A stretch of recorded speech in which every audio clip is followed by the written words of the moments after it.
Takže chalani oštartovali a uvidíme, kto tam povie. Tak už môj typ začal vychádzať, takže Matko Trstian a Boris Filipov dopredu, Mikulášania pôjde, Matej Láška na prvom mieste, tak ho pôjde tlačí dopredu. Momentálne za 2 Adam Moravec, čiže túto mamka sa ide zvládnuť a hneď do 170 je tam ešte na Vešaní Matej Dolička.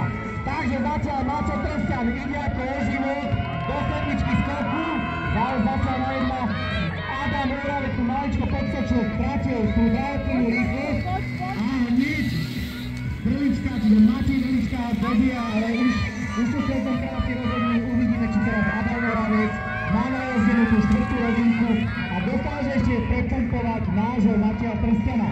Ale zatiaľ Dominik s tým liftou a je to fér, ja si myslím, že to už je to jasné. Maťo Trstian a Dominik s tým liftou, to je prvé miesto.